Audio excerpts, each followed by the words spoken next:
roda redonda. Uma roda quadrada. Toda roda redonda, viu, gente? Já dizia a simetria. Muita boca nessa hora. Muito grande.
Les pieds, hein.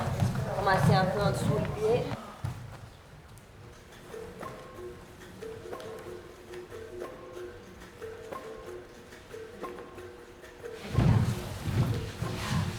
C'est un petit saut, mais on les sent bien. Hop, léger. Uns nascem para trabalhar, outros nascem para a briga. Outros vivem de intriga e outros vivem de enganar. E outros de negociar. O mundo só presta assim, é um bom, outro ruim. Eu não tenho jeito para dar. Para acabar de completar. Quem tem o mel dá o mel. Quem tem o fel dá o fel. Quem nada tem, nada dá. Vous êtes bien? Je suis Anna Rosberg. Je suis absente pour l'instant. Si vous me laissez un message après le top sonore, je vous rappellerai dès que possible. Dit is het antwoordapparaat van Susanna Rosberg. Ik ben er momenteel niet. Als u mijn boodschap na de fluit laat, zal ik u zo rap mogelijk terugbellen. This is Susanna Rosberg's answering machine. I'm not home at the moment. If you leave me a message after the tone, I'll get back to you as soon as possible. Oi, Suzy, aqui é o Felipe. É só para dizer que, na verdade, o Pablo eu me enganei. Não é para amanhã, é para segunda-feira, tá bom? Tchau, tchau, até amanhã. Je suis brésilienne. Je suis en Belgique depuis 40 ans, mais je n'ai pas perdu mon attachement au pays. J'ai été arrachée à ma famille par la mort, à mon pays par une dictature militaire. Je me sens intégrée dans la société belge, parfaitement acceptée par celle-ci, mais je n'ai jamais réussi à m'installer tout à fait quelque part.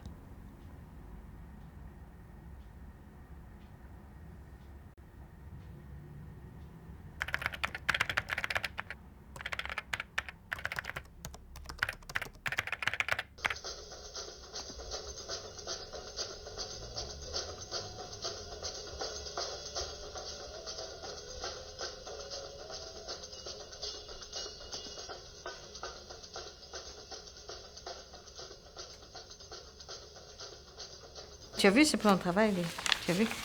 On n'arrête pas de changer. Oui, c'est ça. Et là, on devait commencer le 26 et maintenant on va commencer le 2. On a déjà dû changer des choses à cause de mon neveu qui est censé faire le fil conducteur et qu'on a dû tout changer parce que tout d'un coup il voulait aller à l'anniversaire de sa copine à Lille. Hein? Mais c'est justement, c'est ça que j'aime. J'aime bien le bordel. Et ce que j'aime bien chez les Brésiliens, c'est que c'est leur énergie. Et j'aime bien... En fait, ça m'irrite très fort qu'ils sont bordéliques, mais en même temps, j'adore ça. Et pour moi, c'est important que ce soit des gens que j'aime. Parce qu'en fait, je ne sais pas, ce que j'ose pas dire aux gens, c'est quand ils me demandent pourquoi tu fais ce film, alors je dis oui, c'est pour travailler pour l'intégration des étrangers, etc. Mais c'est ça, bien sûr. Mais c'est aussi pour filmer des gens que j'aime. Enfin, des gens que... J'aime bien ce peuple. C'est très bizarre. Les Brésiliens sont très, bizarrement, très patriotiques. On aime notre pays, on aime les gens de notre pays, on aime la musique, on aime la nourriture. Et donc, j'ai envie de filmer ça. Donc, on va voir. Vamos comer acarajé, meu povo, no Carabruxelas. O acarajé baiano autêntico da Bahia. Olha o acarajé!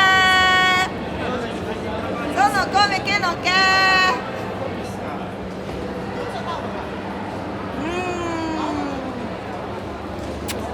Nham, nham. Les Belges, ils ont une façon de vivre et nous avons notre façon tellement différente. On parle trop, on s'amuse facilement. Pour nous, le contact, toucher, rigoler, ça c'est super facile. Si quelqu'un il a un problème, nous ne sommes pas gênés de dire non, dis-moi qu'est-ce qui se passe, viens ici, tu pleures, viens pleurer chez moi, on va discuter.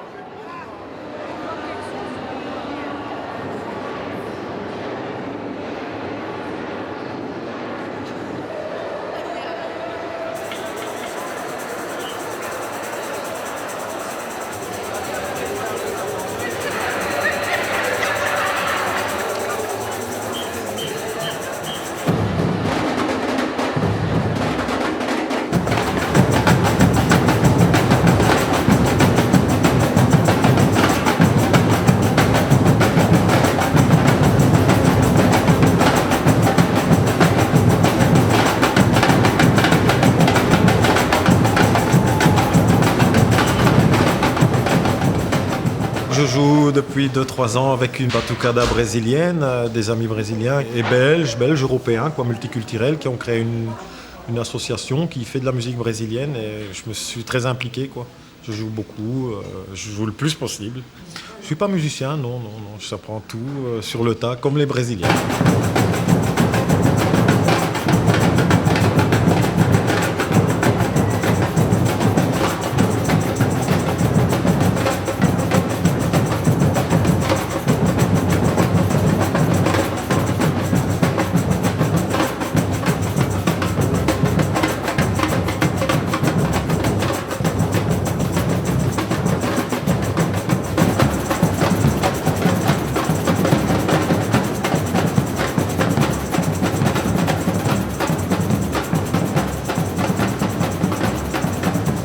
Les gens s'amusent.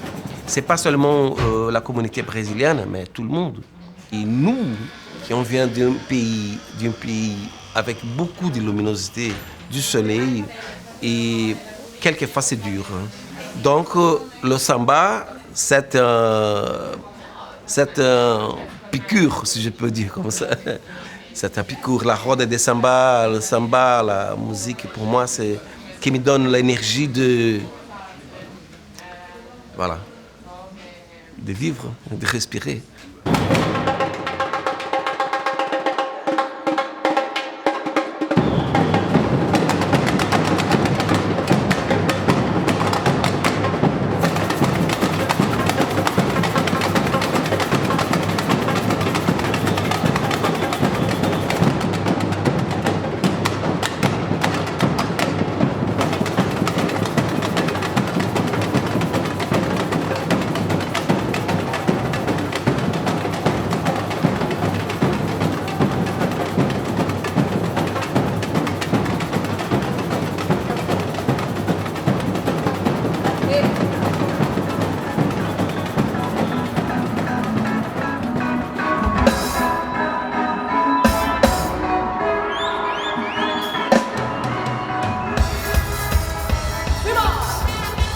Je crois que les Brésiliens, ils sont pas du tout imposants. On n'aime pas être imposé et on n'aime pas imposer les choses. Donc on n'arrive pas... on va dire que la danse brésilienne, elle peut aussi montrer comment est-ce qu'on est dans la relation, dans la communication. Et c'est vrai qu'on n'aime pas imposer les choses, on n'est pas lourd. Donc on essaye de dire les choses autrement. On essaye d'entrer en finesse. Quand je suis arrivé, j'ai compté rester quelques années. Et puis les choses commencent à se construire et puis on ne sait plus. Maintenant, je pense encore faire quelques années d'études après la formation d'éducateur. Et puis après, je pense aussi à travailler un petit peu ici. Et puis peut-être partir au Brésil. Mais je ne sais pas. Ça, plus on reste, plus on ne sait pas quand est-ce qu'on retourne.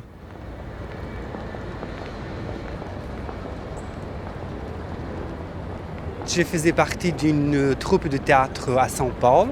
Et on a reçu une invitation pour un festival de rire à Rochefort. Nous sommes venus pour le théâtre.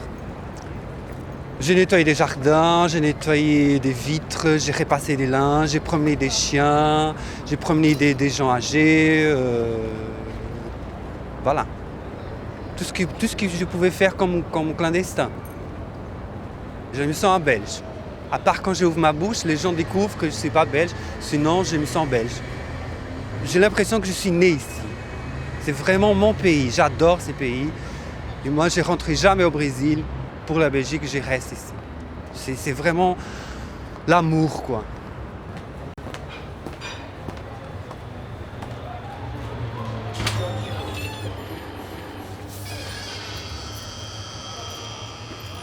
Ça commence avec la magie, né? Tudo é baiano, são des gens magiques, né? On croit aux esprits, on croit à la magie, on croit que tout, il a un sens, tout, il faut faire quelque chose, il faut donner à manger aux esprits, il faut s'occuper de mettre des fleurs, des parfums, des bougies, c'est pour ça que les bougies sont là, c'est pour ça qu'il y a des fleurs toujours. J'ai sorti du Brésil à l'époque de Collor de Mello, hein? Quand il a volé tout le pays. Là, j'étais révoltée, hein? J'étais une brésilienne. Brasil, Brasil, Brasil. Après, je ne voulais plus être brésilienne. Je voulais être américaine. J'ai quitté le Brésil pour aller en Amérique, pour devenir américaine. Et un jour, j'ai tombé sur un... J'ai cuisiné pour Martha Graham. Et un des danseurs, c'était un Belge qui m'a demandé qu'est-ce que je faisais là-bas. Je dis, je cuisine. Il dit, tu perds ton temps. Va en Belgique. Tu vas être connu, tu vas être respecté et les gens vont t'adorer. Comme ça, je suis venue. En 93, j'étais mariée avec un Belge, un Flamand, sans parler un mot français, sans dire rien. J'étais là. La première fois que je suis rentrée à la Grande Place, j'ai tombé dans la pomme. Et je me réveillais et j'ai entendu les trottes des chevaux, les carruages. C'est comme si j'étais là, une époque avant. La sensation que j'ai dans ce pays, c'est que j'ai déjà vécu ici. Donc pour moi, c'est chez moi.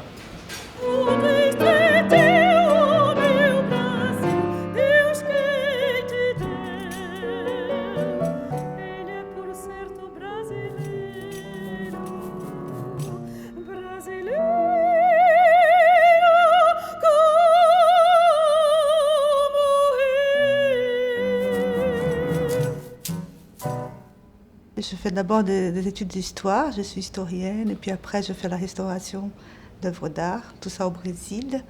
Et en 92, j'avais envie de venir en Europe pour faire un stage en fait.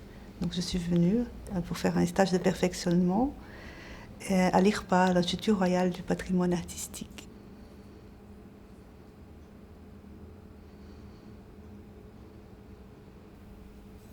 Je suis venue sans bourse. J'ai échangé au début l'hébergement contre babysitting, donc j'étais babysitter.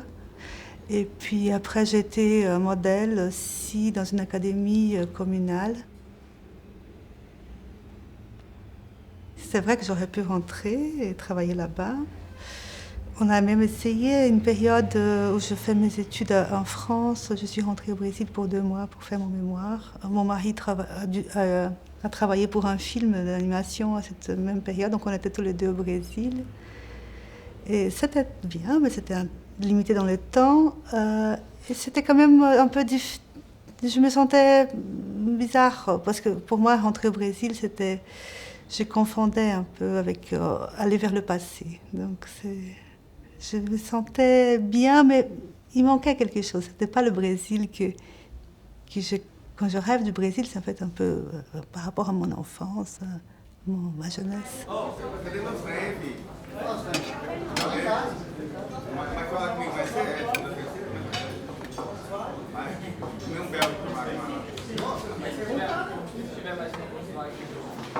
Bom dia, Felipe. Bom dia, tudo bom? Como é que tá? hein? Certinho. Ah, gostaria de tomar alguma coisa? Sim, um Guaraná. Guaraná do Brasil? Do Brasil. Uma delícia, viu? Obrigada.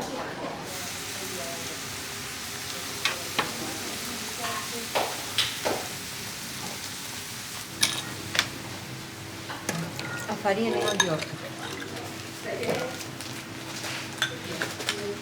Preciso ajeitar o couteau. Farinha tem também lá, mãe. Acho que dá, não é? Voilà. Faltando limão. Je propose de commencer cette conversation avec un morceau de Darcy Ribeiro dans un livre que j'apprécie beaucoup et qui a pour titre O Povo Brasileiro, a Formação e o Sentido do Brasil. J'ai proposé à ma fille, Caroline, de le lire en français et je vais faire la lecture donc en português. Nenhum povo que passasse por isso como sua rotina de vida, através de séculos, sairia dela sem ficar marcado indelevelmente. Aucun peuple qui passerait par cela, l'esclavage, comme sa routine de vie au long des siècles, n'en sortirait sans en rester marqué de manière indélébile. Nous tous, Brésiliens, sommes chers de la chair de ces Noirs et de ces Indiens suppliciés. Nous tous, Brésiliens, sommes tout autant la main possédée qui les supplicie. La douceur la plus tendre et la cruauté la plus atroce se conjuguèrent pour faire de nous les gens sensibles et patients que nous sommes, et les gens insensibles et brutaux que nous sommes aussi. Le plus terrible de nos héritages, c'est d'avoir toujours en nous la cicatrice du tortionnaire imprimée dans notre âme et prête à exploser en une brutalité raciste et classiste. C'est ce lait qui se marque aujourd'hui de manière incandescente dans toutes ces autorités brésiliennes prédisposées à torturer, agresser, écraser les pauvres qui tombent entre leurs mains. C'est lui pourtant qui, par l'indignation croissante qu'il suscite, nous donnera les forces demain pour maîtriser les possédés et créer ici une société solidaire. Je suis née à São Paulo, dans un quartier qui s'appelle Heliópolis.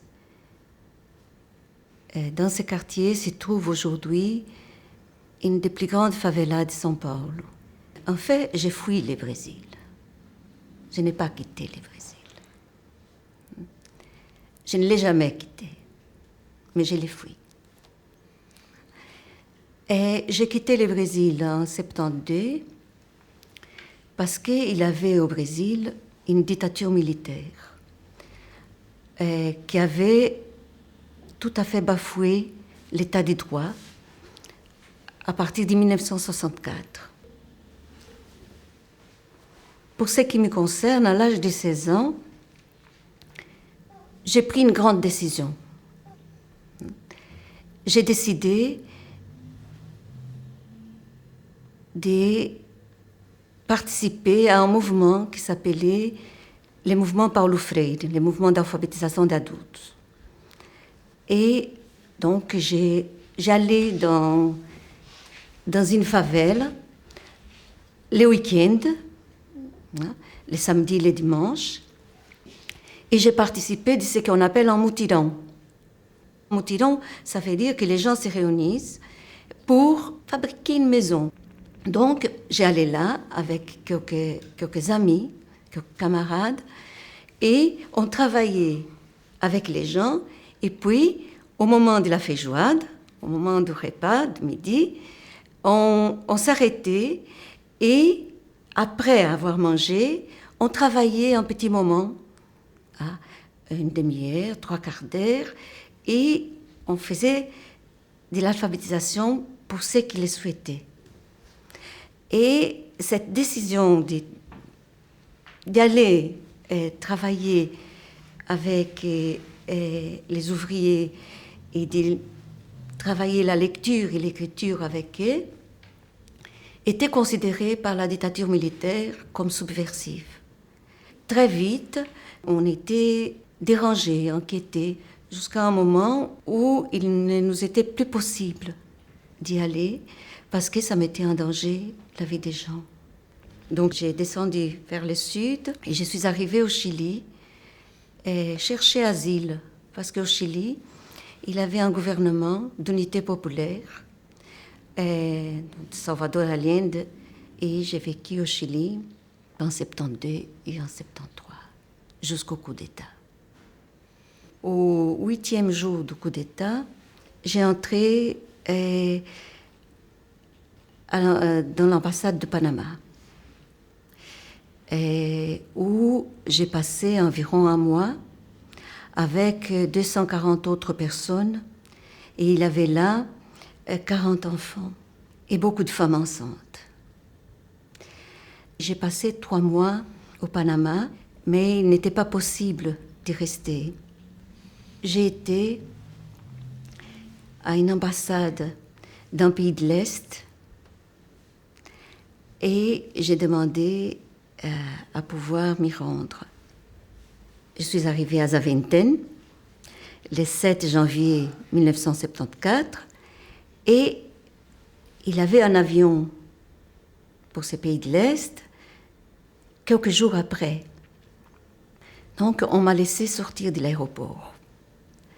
Et j'avais avec moi un petit papier qui était caché parce que la peur était telle que je ne savais pas que je pouvais avoir ce papier. C'était l'adresse donc du CAO, le Comité Europe-Amérique latine, qui s'est constitué pour recevoir les réfugiés ressortissants du Chili. Alors, cette adresse était la rue du Conseil, à Ixelles. Je me suis arrangée pour arriver à la gare centrale, habillée avec des sandales, il y avait beaucoup de neige. Et j'ai fait donc de la gare centrale jusqu'à la rue du Conseil, à pied. Et là, il y avait un grand poêle qui chauffait. Il y avait des vêtements qui étaient à notre disposition. Et puis, il y avait des gens.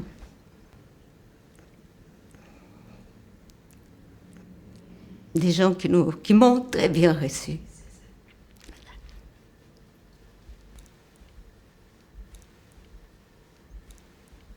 J'ai tout de suite aimé la Belgique.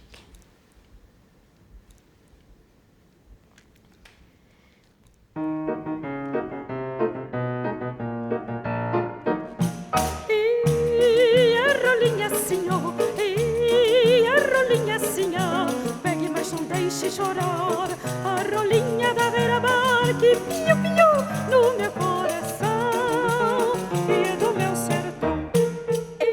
E a rolinha assim, ó, e a rolinha assim, ó, pegue mas não deixe chorar a rolinha da beira-mar que piu-piu no meu coração e é do meu sertão. Voa, voa, voa, rolinha, voa de papo pro ar.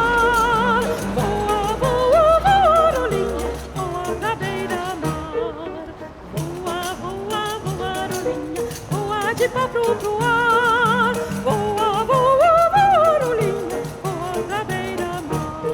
E a rolinha assim, ó, e a rolinha assim, ó, pegue mas não deixe chorar a rolinha da beira-mar que piu-piu no meu coração e é do meu sertão. Je m'appelle Inès. Et je viens de Pernambouc, mais du sertão de Pernambouc. Je suis née à Betânia et puis j'ai vécu dans des régions du sertão, à Sertânia. Et puis après, je suis partie donc à Recife quand j'avais 14 ans. Nous sommes installés à Recife. Et c'est, disons, plus ou moins la raison de mon arrivée ici, puisque à ce moment-là, j'ai commencé des activités donc, pendant le mouvement d'étudiants à l'époque de la dictature. C'était au moment où il y a eu la mort de certaines personnes à Recife qui avaient été assassinées par la dictature. Et j'ai commencé à être rebelle, disons. Non, j'ai toujours été rebelle, mais à ce moment-là, je suis devenue rebelle avec une cause beaucoup plus radicalisée, tout ça. Mais comme étudiante, je n'étais pas militante politique. Et quoique mon petit ami de l'époque, Abi, il était. Et on a commencé donc à être persécuté au Brésil. Et lui, il a été en prison en 71. Et quand il a été libéré, nous avons un peu fui vers le Chili. Donc c'était l'époque des Allende. Et nous sommes restés là jusqu'au coup d'État. Puis à ce moment-là, nous avons été expulsés vers l'Argentine. Et nous sommes restés 3 ans en Argentine. Et 1 an et demi en résidence surveillée, comme ici, avec les centres fermés. Donc, et d'ailleurs, au départ, ils nous ont mis dans une espèce d'hôpital psychiatrique désaffecté. C'était la mode dans les années 70 de prendre les politiques et mettre dans des centres psychiatriques fermés. Et puis après, nous sommes restés 1 an et demi en prison, dans la prison de Vila Devoto, où Abi a été transféré vers le sud, à House. Et moi, je suis restée à Buenos Aires, donc à Vila Devoto, qui c'était une prison où il y avait beaucoup de gens de partout. Il y avait 1200 femmes qui étaient emprisonnées à ce moment-là. Et en 1976, donc, je suis venue vers la Belgique. Il y a eu un coup d'État en Argentine, il y a eu un décret d'expulsion ils nous ont expulsés, donc la Belgique nous a accueillis. Au début, c'était pour moi, je suis arrivée un jour de soleil, j'ai quitté la prison le 21 septembre, donc on est arrivé en Belgique le 22. Après un passage par Dakar, et c'était pour moi la plus grande joie de voir l'Afrique. Et je crois que je vais...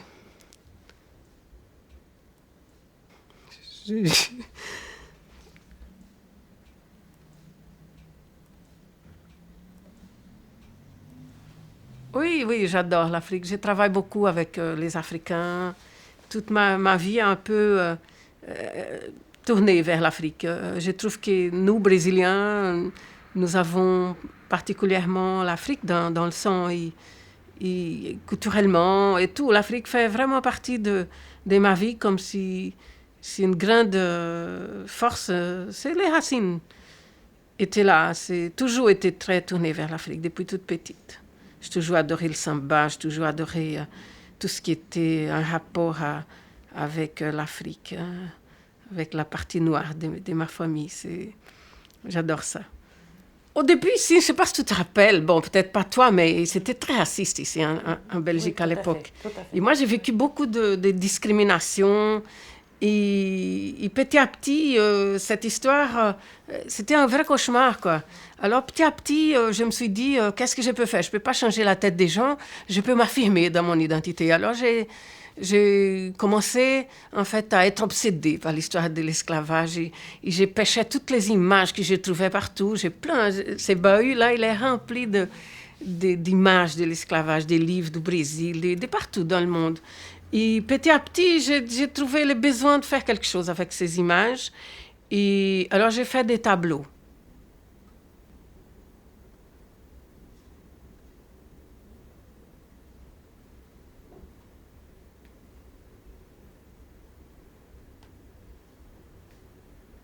J'ai jamais eu envie de quitter le Brésil. J'ai jamais voulu être en Europe ou ailleurs. J'ai jamais pensé à ça. Je suis venue vraiment par hasard. Donc, au début, j'ai étudié le français avec l'intention de retourner. Et j'ai toujours travaillé dans l'enseignement, mais c'est toujours difficile. Côté professionnel ici en Belgique, je peux dire que j'ai jamais eu des choses que je puisse dire, voilà, je suis implantée, j'ai des racines, j'ai un travail. Non. Comme je t'ai dit au départ, j'étais noire, après j'étais étrangère, maintenant je suis vieille. Je ne fais pas partie du profil. Les lettres que je recevais, c'était chaque fois que j'ai postulé quelque chose, c'était « vous avez un bon CV, mais vous ne faites pas partie de notre profil ». Mais bon, je tire mon plan, comme on dit, je m'affirme de plus en plus comme artiste. Et je n'ai pas eu ça tout de suite, mais petit à petit, je m'affirme comme artiste. Et j'ai fait ma place. Mais il a fallu tous ces parcours pour sentir vraiment que j'ai une place ici. Il a fallu 30 ans, quoi.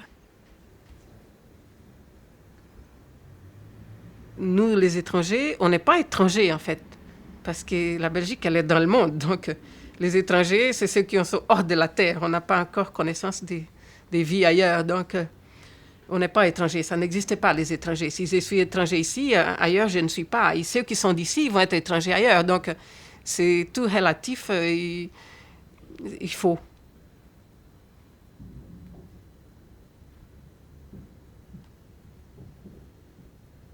Étranger, c'est quelqu'un qui est porteur de culture, qui a des choses à dire, qui a des choses à montrer et à apporter à ce pays. On apporte énormément, hein, pas seulement au niveau social, mais aussi culturel. C'est énorme l'apport que nous donnons.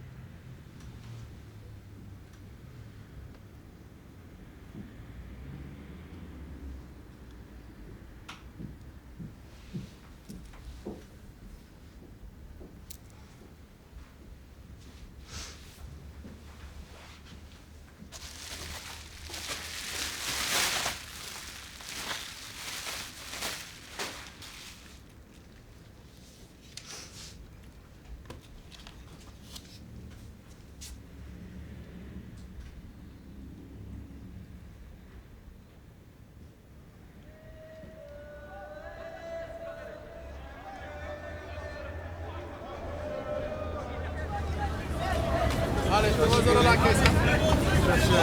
Gratuit.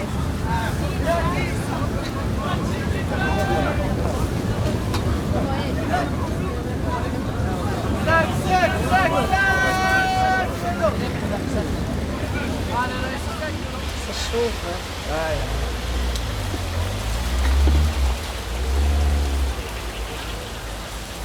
Ai, que chuva, pelo amor de Deus. Eles são brasileiros? Sim. Sim. Opa, que chuva, hein? Ixi. Que tempo. É a Bélgica. Essa é a Bélgica. A Bélgica é a Europa, né, em si. Ah, sim. Vocês estão aqui faz muito tempo? Eu apenas 7 meses. 7 meses? Eu tenho 7 anos. 7 anos. Desse tempo. É seu filho? Sim. Ah. Meu filho. Você chama Arthur?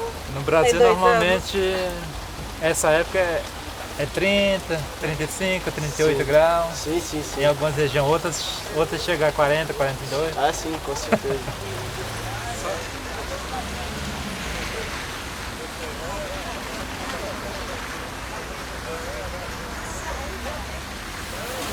Palmito. Paguei 2 pastéis. Tá? Paguei o que eu comi. Olha, ela não sabe que eu paguei os 2 pastéis. Ah, não, tá, não. Tchau, tchau. Obrigado. É a festa. Pastel de quê? Qualquer coisa. Palmito é bom. Queijo, carne, presunto de queijo. Palmito é bom. Frango. Então, Palmito. Mais um pastel de palmito. Então o senhor mora 35 anos. 31. 31 anos. É muito. É muito? Não é muito. É. E por que o senhor veio morar aqui no Bruxelas? Vim estudar. E ficou? Aí cheguei, gostei, fiquei. E agora eu trabalho, sou motorista de autocarro internacional. Ah, tá certo.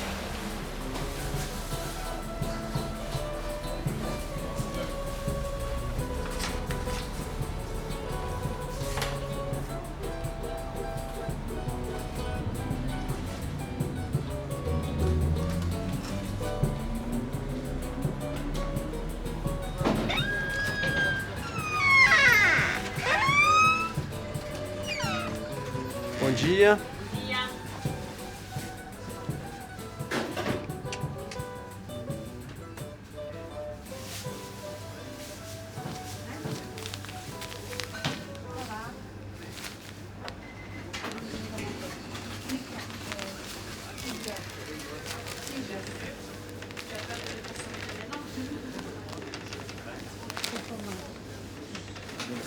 Obrigada. Tudo bom? Tudo. E você? Tudo bom. Tudo bom.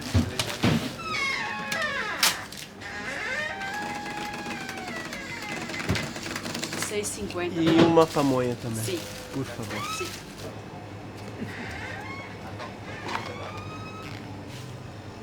s'il vous plaît. Merci. Bon appétit. Hein. Merci. Elle a l'air bonne, hein? Et c'est qui fait la pamonha? Elle vient du Brésil. Elle vient du Brésil. Brésil. Salvador. Ah ouais. En direct. Ouais. En direct. En direct. C'est Ah ouais, c'est très bon. Bon, on fait un long voyage. Ouais, ça on va. le ressent, hein, mais ça passe. Non, mais c'est bon, c'est très bon. Il vient d'où du Brésil en fait? São Paulo. Ah, São Paulo. C'est une grande ville construite par les Italiens. Et donc c'est pour ça que la première fois que je suis venu ici, j'ai regardé et j'ai vu, mais ça me sent quelque chose. Oui, voilà. Souvenir, quoi. Voilà, c'est ça. Ouais. Et c'est typiquement un magasin italien de Brésil. Même la façon que vous mettez les poissons et tout ça, c'est oui, la même chose. Le quartier par ici, c'était beaucoup espagnol et portugais. Énormément, beaucoup de portugais. Et depuis facilement, je vais dire, une dizaine d'années, c'est de plus en plus brésilien. Et là, on a commencé à vendre un peu de guarana, un peu de goiabada. Donc, il y a 10 ans en arrière. On a commencé tout doucement avec ça. Et au fur et à mesure que les Brésiliens sont arrivés, c'est eux qui nous ont appris leur alimentation. Donc, essayer de trouver ça, et trouver la viande, et trouver le povil, et trouver plein. Et comme ça, tout doucement, on a trouvé des contacts au Portugal. On a commencé avec le Portugal et tout doucement, on a un peu agrandi notre choix. 50% du magasin est beaucoup plus brésilien maintenant.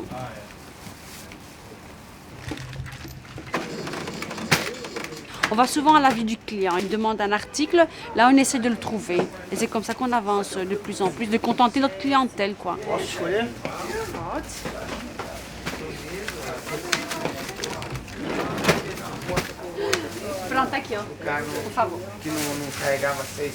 C'est les clients brésiliens qui nous ont appris à parler le portugais.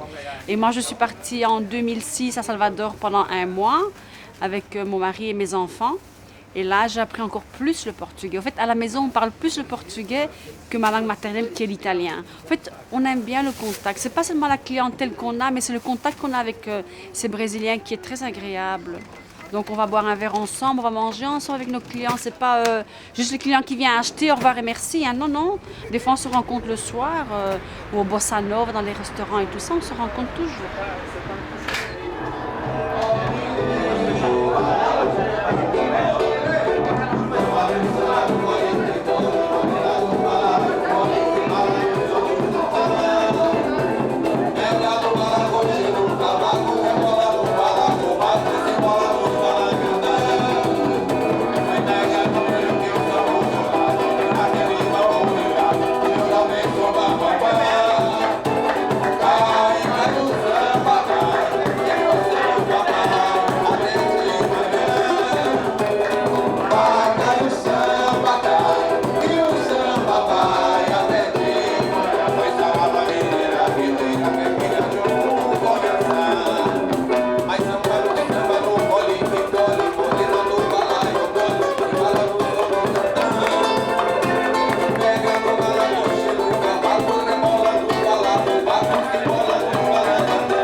Mais je pense que, bon, d'abord, c'est un phénomène tout récent. Hein.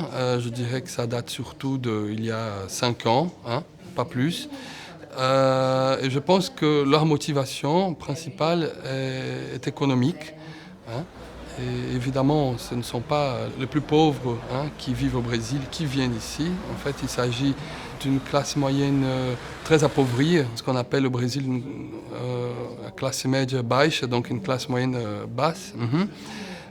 Et ce sont des gens qui n'ont pas beaucoup d'instruction, en fait, qui ont souvent terminé l'école primaire et qui ont arrêté l'école secondaire, qui n'ont pas pu étudier davantage. Je pense que c'est un facteur qui a fort limité leurs possibilités dans le marché du travail.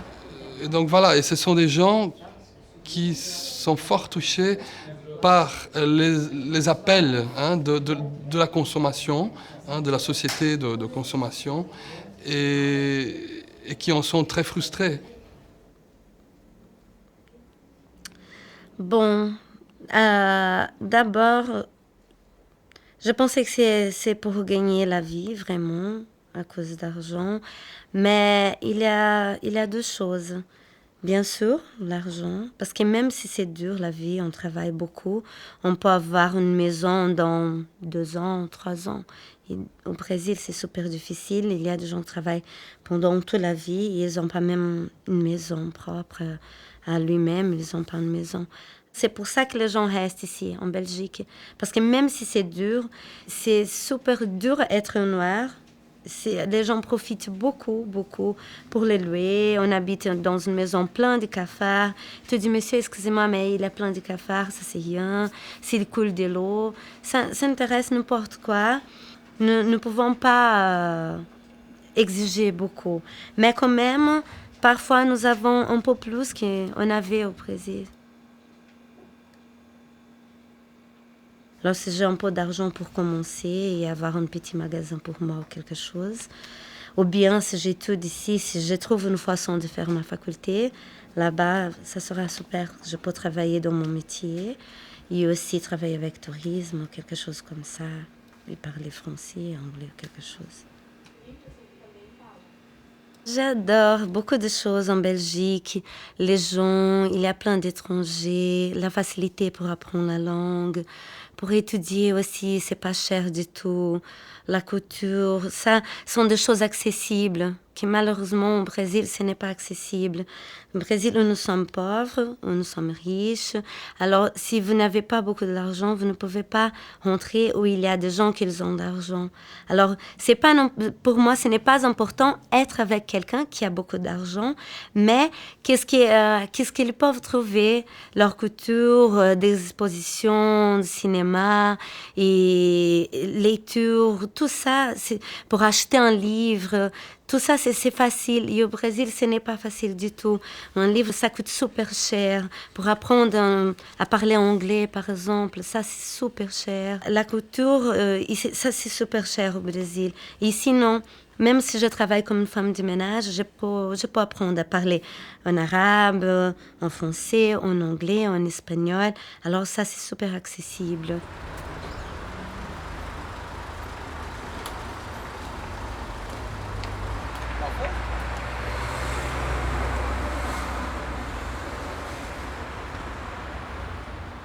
Senhor Rodrigo, bonjour.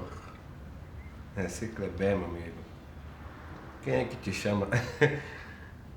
E aí, você quer tocar um teclado mesmo comigo?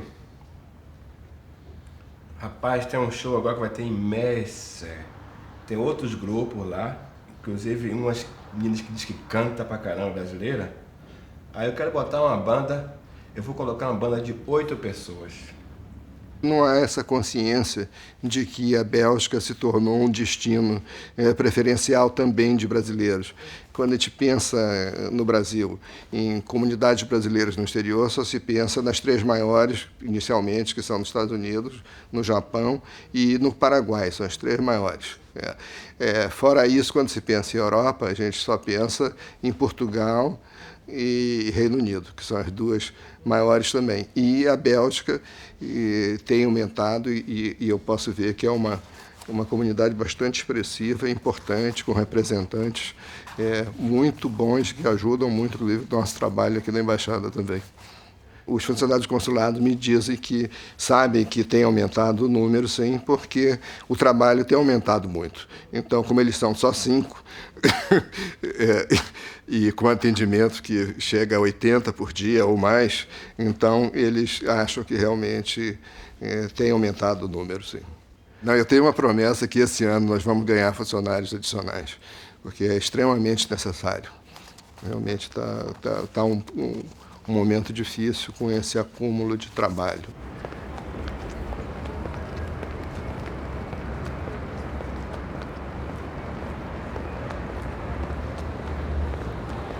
E disse que a gente não tinha condições de ficar no país por falta de documentação, essas coisas assim. Mas foi muito legal. Eu vou entrar aqui? Sim. Ali, Pra passar o um dinheiro pra telefone. minha família. Tá legal. Tá bom? Tá bom? Um abraço. Tudo bem? Tchau, tchau. Rodrigo! Cara, que bom, cara. Bom te encontrar aqui. Você está passando dinheiro para sua família? Sim. Ah, que bom também. Vem passar para mim. Ótimo. Tchau, abraço. Tchau, tchau. Deus. Um abraço. Tchau, tchau. Um abração. Boa tarde. Tudo bem? Eu queria passar 1.500 euros na minha conta, por favor. Banco do Bradesco, São Paulo. Devido à minha vida no Brasil ter muitos altos e baixos, então foi mais ou menos no lugar baixo da minha vida que eu recebi a oportunidade, o convite, e foi aonde que eu vim para cá. No momento nós estamos aqui em 4 irmãos. Eu acho que todo brasileiro faz de tudo um pouco. E no Brasil, desde o campo, o trabalho no campo, há um pouco de participação na política, um cargo de vereador na cidade de Inaciolândia que eu tive, uma participação rápida de 4 anos, e também trabalhos em construções em São Paulo e trabalhos também como ator em São Paulo, na cidade de São Paulo, onde que eu estudei teatro e fiz alguns trabalhos de televisão em São Paulo. Aqui, nossa família, eu e meus irmãos, trabalhamos com construção.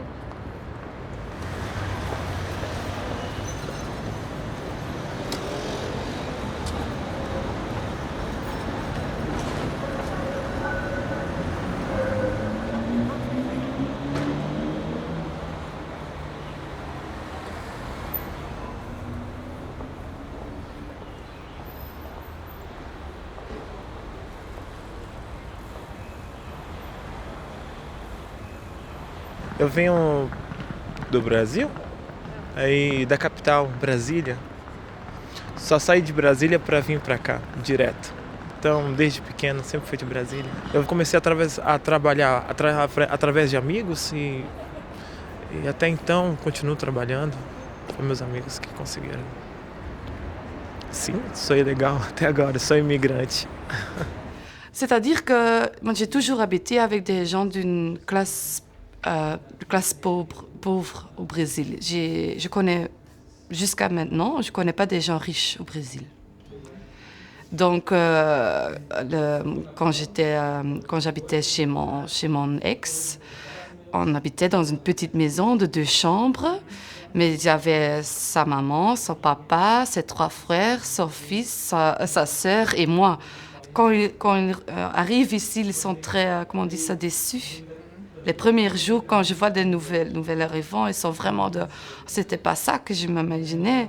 C'est le rêve d'avoir une nouvelle vie, d'apprendre une autre langue, de gagner beaucoup d'argent pour après peut-être étudier au Brésil, pour faire l'université, ou pour acheter une maison, ou pour payer les dettes.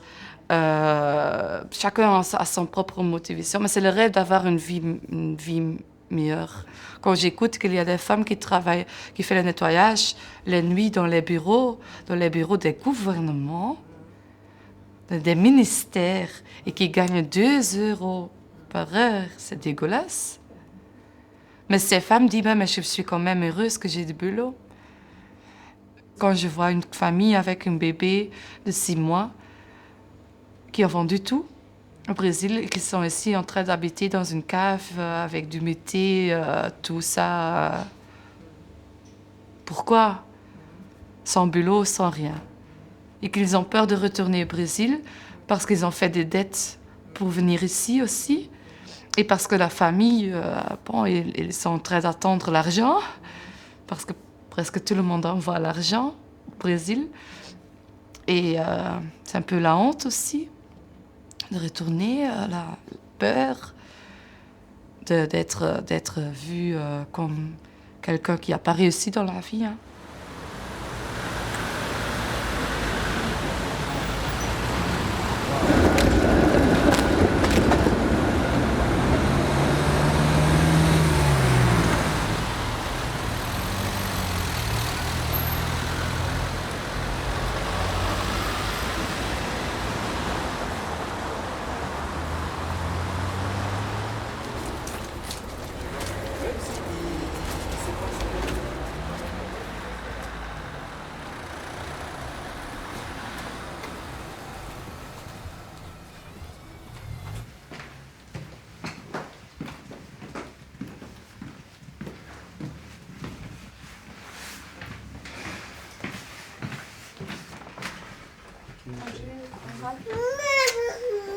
Lisanne.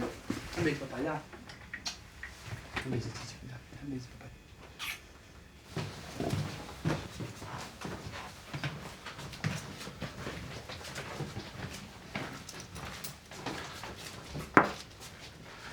André, je peux entrer? Salut. Ça va? J'ai un petit Dis-moi, papier. qu'est-ce qu'il y a? J'ai un petit papier pour toi ici. Écoute, Qu'est-ce qui se passe? je l'ai dit 1000 fois, André, de payer, d'arranger et de payer.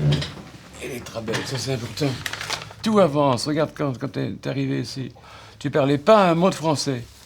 Ton copain parlait pas un mot de français. Je t'ai filé un fauteuil, tu avais un fauteuil, tu vois. Hein? T'as vu, t'as fait un petit pas en avant quand même depuis ce moment-là, tu vois. T'as su faire venir ta femme, tu vois, hein?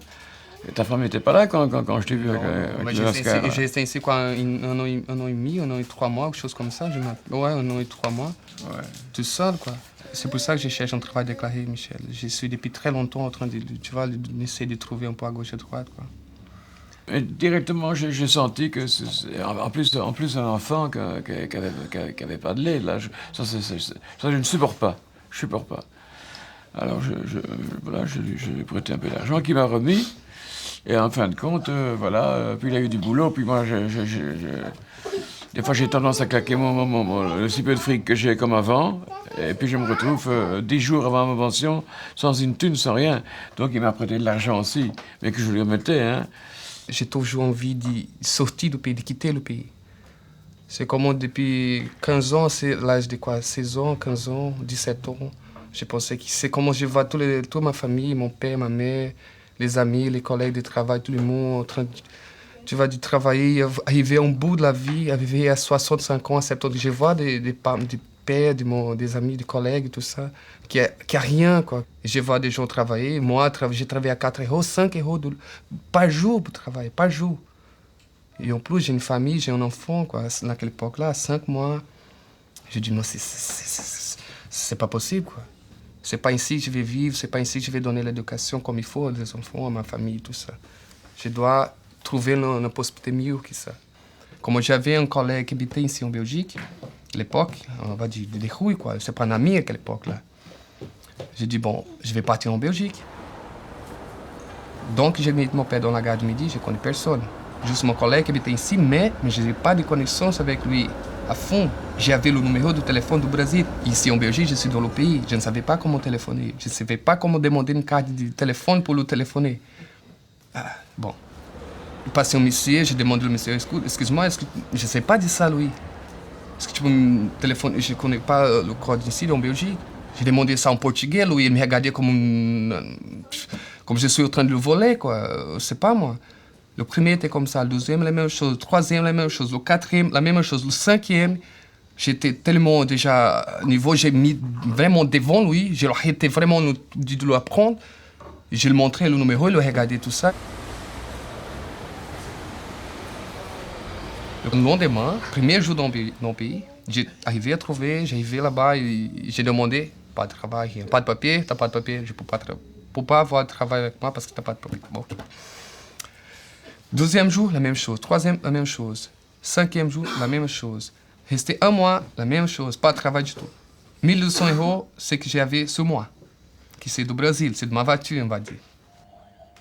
Ça passait le temps, j'ai trouvé des gens pour habiter avec moi, pour m'aider avec de lui. J'ai mis 2. Puis après, j'ai mis 3. Puis après, j'ai mis 4.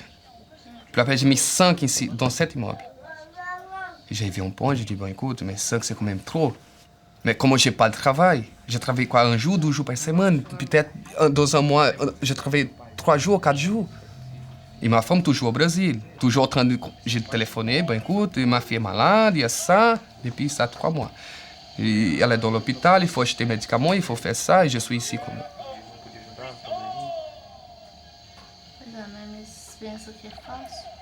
Ela faz papai. Cada faz da vida que quer. Mas você sabe dos meus amigos que vêm pra cá, pode vir. La première année, j'ai mangé ici très mal. Très, très, très, très mal. Deuxième année, j'ai connu Michel. Quand j'ai connu Michel, les choses commençaient à changer. Parce qu'à l'époque, j'ai commencé à parler la langue. Ça s'appelle ça. Donc, quand j'ai commencé à parler la langue, j'ai commencé à voir les connaissances et contacts avec... J'ai commencé à toucher les Belges, on va dire. Maintenant, je viens de ranger mon papier maintenant, quoi. Ça fait quoi? Ça fait un mois, ça. Ouais. Mais c'est quand même 3 ans derrière, quoi. 3 ans en train de gratter la bouffe et tout le bazar, quoi. Donc ça vaut la peine finalement, en fin de compte. Finalement, oui. Mais très dur. Et je me demande, je sais qu'il n'y a pas beaucoup de gens, je ne vais pas me dire que je suis le meilleur que tout le monde, non. Mais je connais beaucoup de gens qui arrivent le même pas que moi, sont tous au Brésil aujourd'hui. Tous.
Je suis venue pour faire des études en droit international et puis ça m'a plu, j'ai décidé de rester.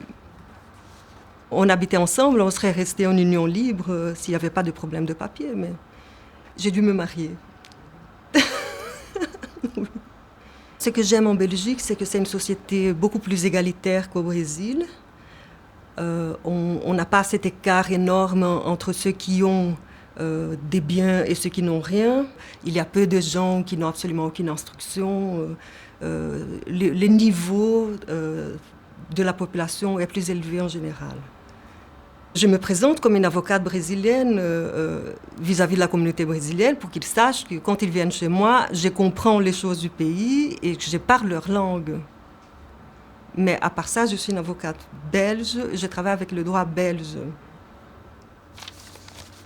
C'était en couple, en fait. Et je voyais, ils étaient jeunes, ils avaient la vie devant eux. Et ils m'avaient consulté toujours la même question, comment on peut faire pour se régulariser ici.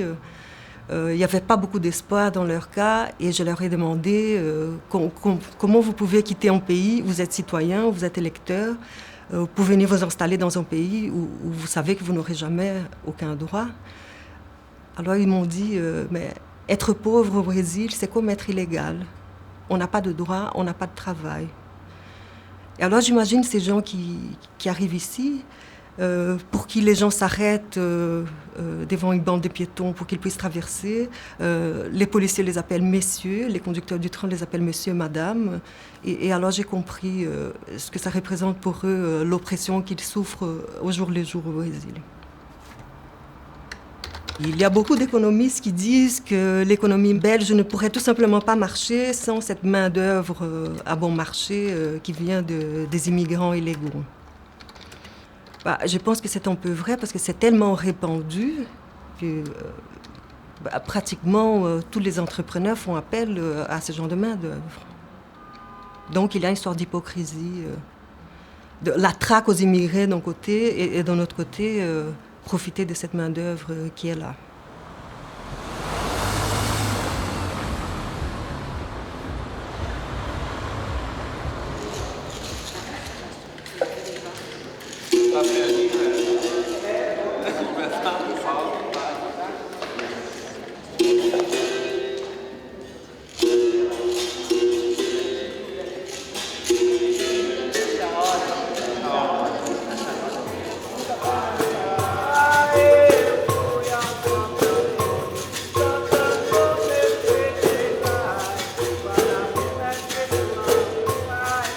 La capoeira, c'est un sport, donc c'est très physique, on travaille le côté physique.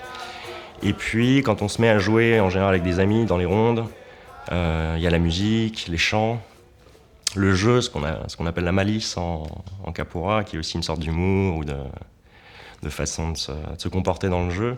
On découvre une possibilité d'expression corporelle très forte et partagée. Enfin, c'est un sport très individuel, mais en même temps, par la ronde, c'est un sport très collectif aussi. Enfin, c'est une discipline très collective. La capoeira, ça peut être une danse en même temps qu'un art martial, en même temps qu'une façon de s'exprimer, en même temps une façon... Enfin, ça peut être ce qu'on veut, ce qu'on en fait. Por isso que eu ensino a capoeira, porque acho que tem valores muito fortes, muito presentes dentro dela. Então, é uma forma de nós, né, brasileiros, negros brasileiros, afro-brasileiros, mostrarmos para o mundo que nós temos contribuições positivas para o mundo.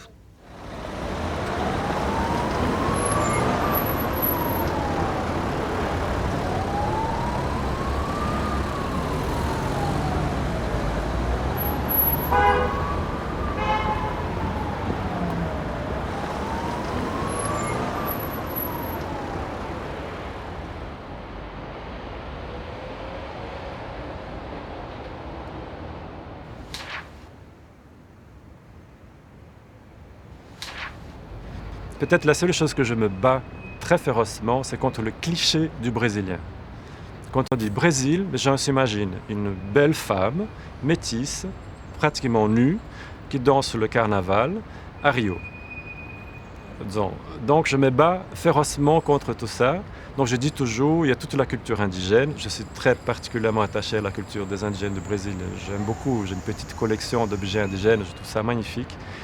Donc je dis toujours, mais vous savez qu'au Brésil, il y a des communautés qui parlent encore polonais, qui parlent hongrois, des gens qui vivent à 3000 km de la plage, ou des gens qui ne font jamais le carnaval, que je suis tout grand et tout blanc que je sois, je suis brésilien. Donc c'est très agaçant de voir toujours la même image, c'est une image qui date depuis les années 30, 40, que les gens ne se rendent pas compte que le pays n'est pas que ça. Et quand je vois des artistes contemporains qui viennent ici, qui exposent parfois un travail magnifique, une certaine critique se plaint des manques d'exotisme. Et ça, c'est très agaçant. Alors pourquoi un artiste américain ou un artiste français ou un artiste suédois, eux, ils peuvent apporter quelque chose de complètement contemporain et détaché de leur culture de base, et un Brésilien, un Africain devrait apporter toujours un côté exotique à la culture internationale.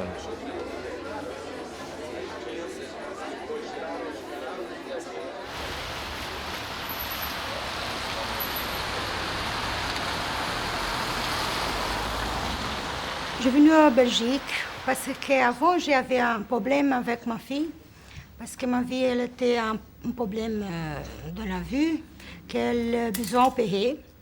Cette époque-là, alors, c'était une opération qui était très chère au Brésil, que je n'avais pas de l'argent pour faire cette opération. Alors, une copine qui déjà habitait ici, qui travaillait ici, m'a invité à venir pour gagner de l'argent, pour faire cette opération. Aujourd'hui, elle travaille dans la maison, comme moi, de ménage, elle fait le babysit et elle a fait aussi un peu d'école.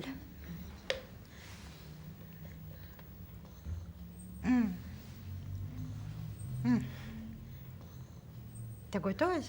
Tá? Ce temps-là, je travaillais juste pour une maison, que c'est cette maison. Mais je ne gagnais pas beaucoup ce temps-là. J'ai gagné 10 000 francs par mois dans cette maison, que c'était presque rien. Et cette madame, elle a dit, Jonita, je vais augmenter ce salaire, mais pour ça, tu dois travailler plus. Je disais, oui, mais j'ai besoin de travailler parce que j'ai besoin de l'argent. Mais cette madame, elle n'était pas gentille avec moi parce qu'en fait, elle a un peu m'exploité ici dans le travail. Qu'est-ce qu'elle faisait? Elle trouvait des gens, les voyageurs, tout prêts pour moi travailler. Et ces gens-là étaient payés à 300 francs par l'heure pour cette madame. Et pas pour moi, pour la madame. Et cette madame, elle a fait tout le mon salaire à cause des autres.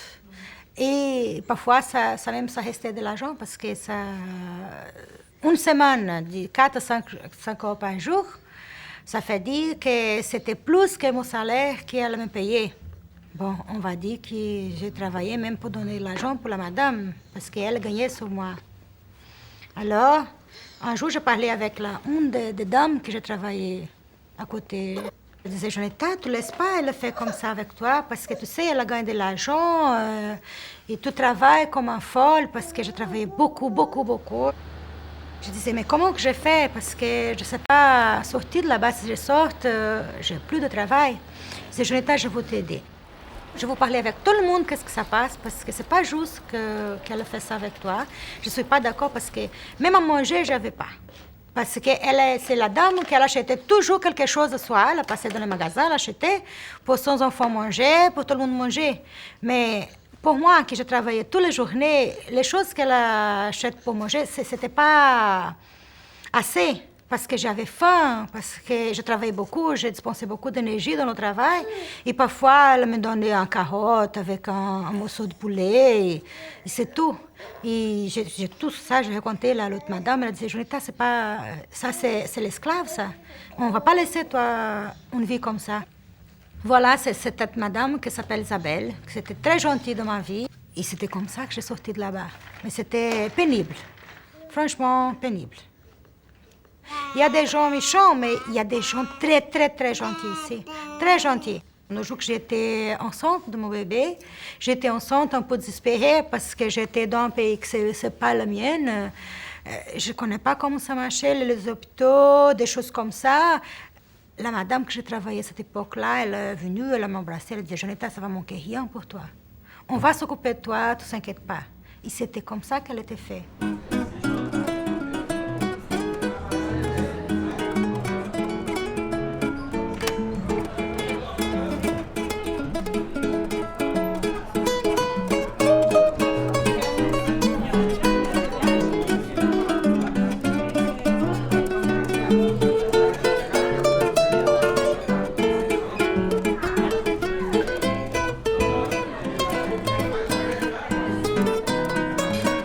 La première fois que j'ai été au Brésil, j'ai détesté ce pays qui m'avait pris ma fille.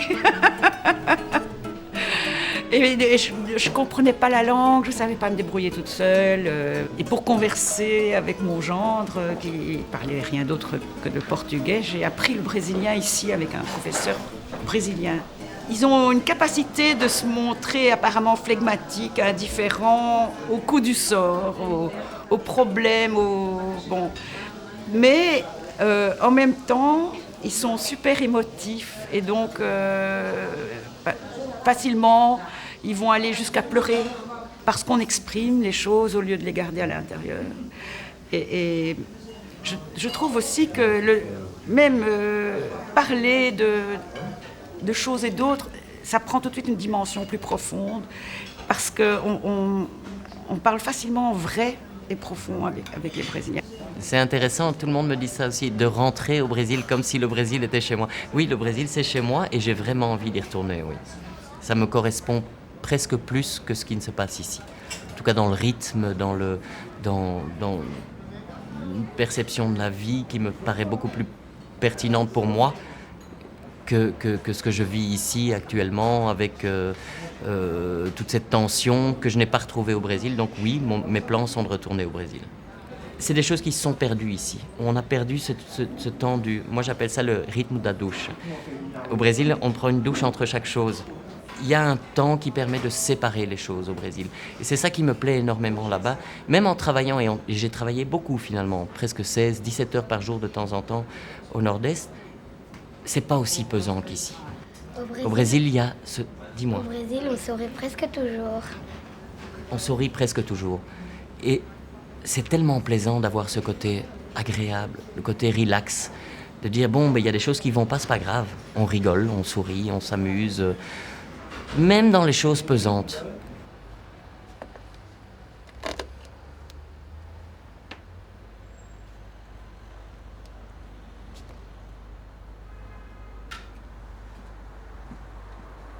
C'était tout à fait inattendu pour moi. Ça m'a paru une chose absolument incroyable. Je n'avais jamais imaginé aller au Brésil. Bon, étant la secrétaire du directeur, de l'administrateur délégué, lui, il s'énervait et tout ça. Moi, je restais très calme en disant, monsieur, nous ne sommes pas à Bruxelles, nous sommes à Sao Paulo. Et les Brésiliens, contrairement aux clichés, sont des grands travailleurs, des grands travailleurs. Quand j'approchais l'âge de la retraite, je me suis dit que il me fallait une autre activité et j'ai demandé une agréation en tant que traductrice jurée pour le portugais et le français. Je suis appelée souvent par la police, l'inspection sociale, la cour évidemment, au palais de justice, parfois pour des avocats qui vont en prison visiter les détenus qui parlent portugais. J'ai été souvent fort sensibilisée parce que ces gens sont pris, je dirais vraiment la main dans le sac, c'est-à-dire avec leurs mains pleines de cambouis parce qu'ils travaillent dans des ateliers de réparation de voitures, de peinture de voitures ou alors plus souvent que ça dans le bâtiment. On les met dans des cellules, vraiment, c'est épouvantable. On les met dans des cellules comme des criminels. Ils sont menottés. Enfin, c'est assez touchant, quoi, tout ça.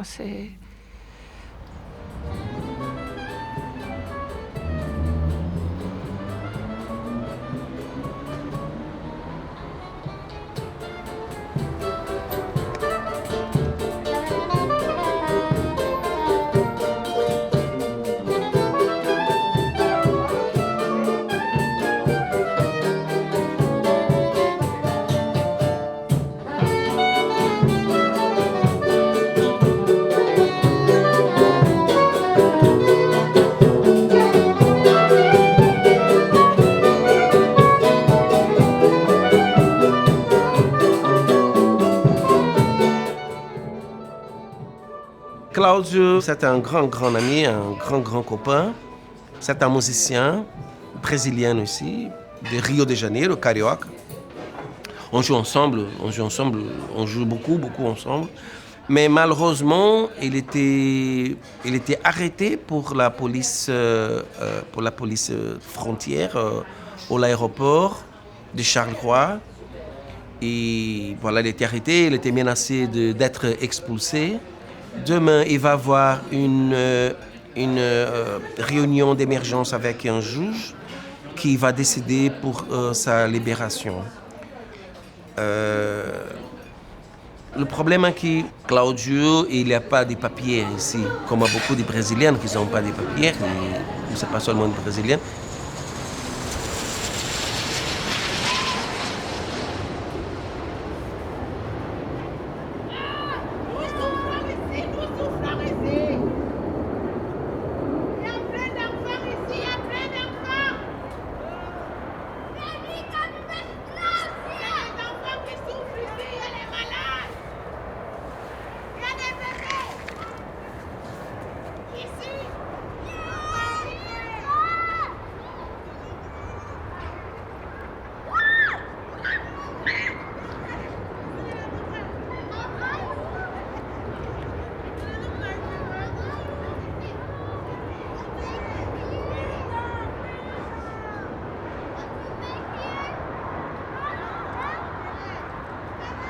Il était en train d'un processus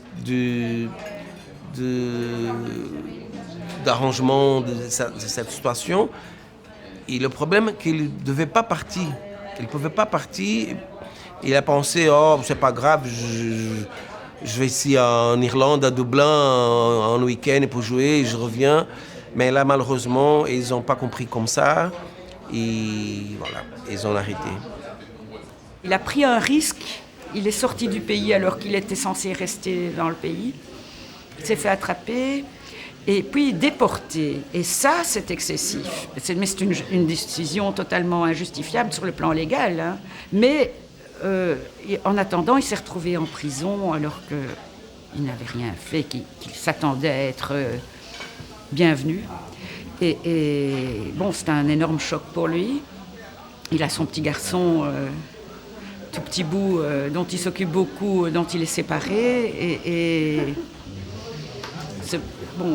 ça pose des problèmes. Qui n'ont rien fait. Oui. En résumé, la déportation, c'est mettre des gens en prison parce qu'ils ne sont pas la nationalité requise à un pays, quoi. Et c'est des gens qui n'ont rien fait au départ. On les met avec des criminels, avec des voleurs, avec des tueurs, des drogués. On met des gens. Ça, c'est le problème de la déportation, mais je crois que c'est général à l'Europe, c'est pas la Belgique. Non, et puis pas seulement ça, on les menotte, on les met dans un avion comme des criminels encadrés par des forces de l'ordre, et puis on les débarque dans un endroit qui ne leur convient pas du tout. C'est une situation qui est indigne d'un pays développé comme la Belgique, où les droits de l'homme devraient être respectés, où la loi devrait être respectée, a priori par les juges. Donc ici, c'est le droit de l'enfant à voir son père, un enfant belge, à voir son père brésilien, qu'on a bafoué. Le délégué aux droits de l'enfant de la communauté française est averti, il n'est pas content du tout. E de repente, trabalhei uma semana, quando foi numa segunda-feira, o prédio tomou de polícia em volta. Todo em volta, polícia, eu olhei e falei, ih, agora não tem jeito de correr mais. Pronto. Pôs minha mão para trás, colocou um negócio no meu braço, pôs todo mundo embaixo do prédio e fez aquela corrente de policial até chegar no ônibus e o povo vendo a gente entrar no ônibus e tal. Comi uma sopa de ervilha, tanto que não era muito gostosa, senão um pão lá com água e sem mais nada e direito mais nada. E uma maca de um palmo do chão para dormir. Muita gente na célula, como é que era? 35 pessoas. Amor de longe, benzinho, é favor não me querer, benzinho. Dinheiro eu não tenho, benzinho, mas carinho sei fazer até de longe, benzinho. É favor não me querer, benzinho. Dinheiro eu não tenho, benzinho, mas carinho sei fazer até demais.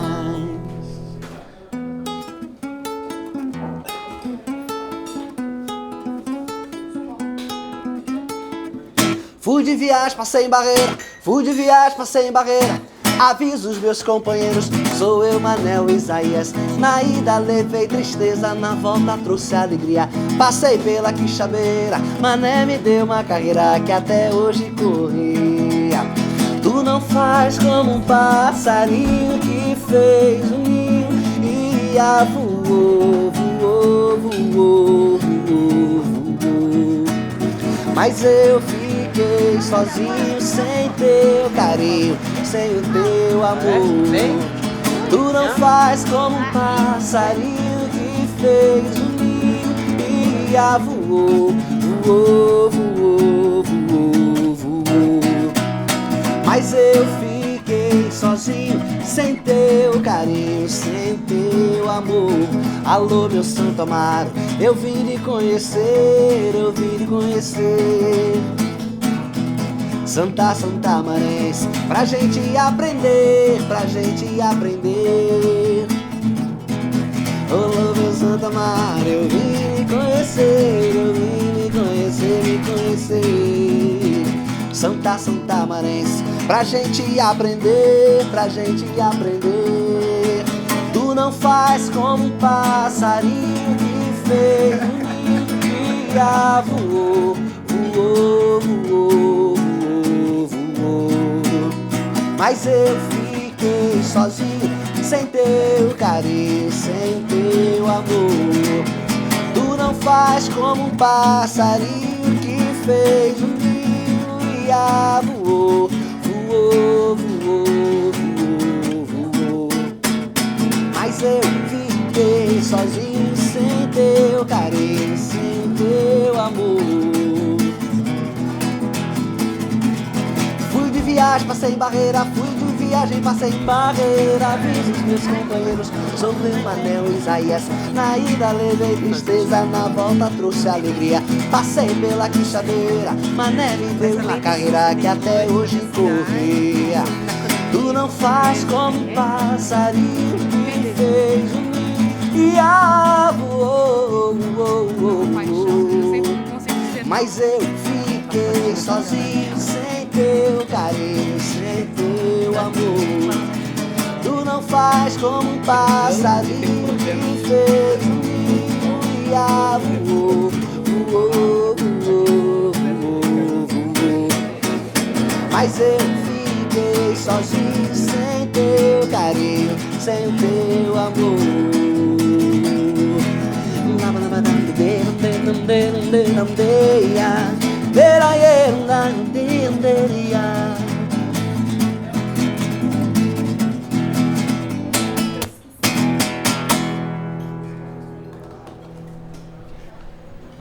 I can start talking about racism. I can talk about laws that are not very clear and interpretation of the law that are not very clear. But what happened to Claudio is such a symbolic thing, because what happens to him happens with hundreds of, sometimes thousands of Brazilians every year. Not only here in Europe, but in USA and in many other countries in the world. Claudio is the symbol, is the symbolic thing, because he represents something that happens with many Brazilians, not only Brazilians, but people from different nationalities. So it's necessary to clear up this thing. What's legal, what's illegal.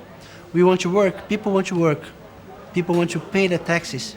People want to be happy, they want to live in a good situation. We are all human beings, you know. We all need respect, above all. We are gonna die one day.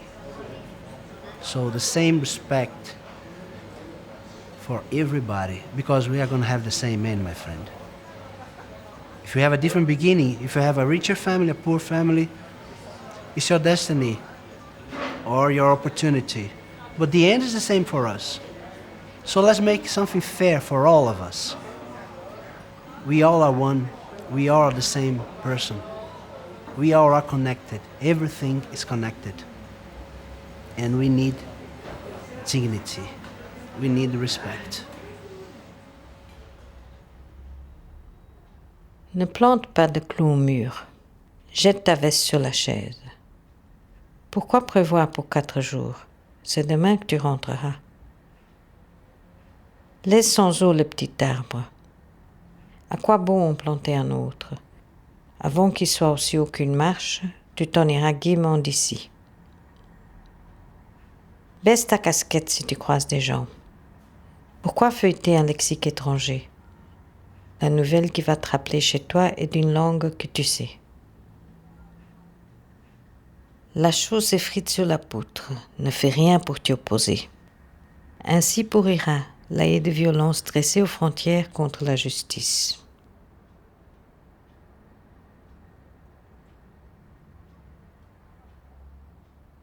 Regarde au mur le clou que tu as planté. Quand donc crois-tu rentrer chez toi? Veux-tu savoir ce qu'au tréfonds de toi tu penses? Jour après jour, tu travailles à la libération. Tu écris assis dans ta chambre. Veux-tu savoir ce que tu penses de ton travail? Regarde à l'angle de la cour le petit marronnier auquel tu as porté le lourd broc rempli d'eau.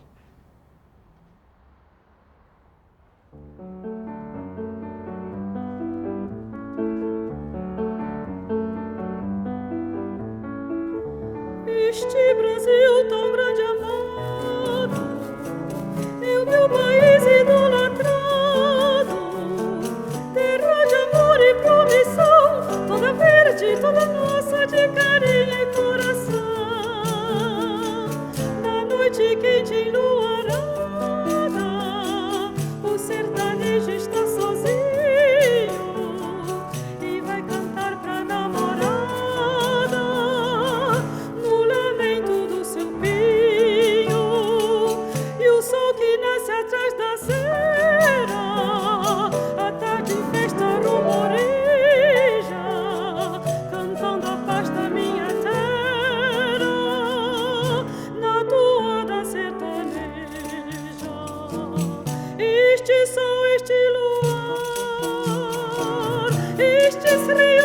cachoeiras, estas flores, este mundo de palmeiras.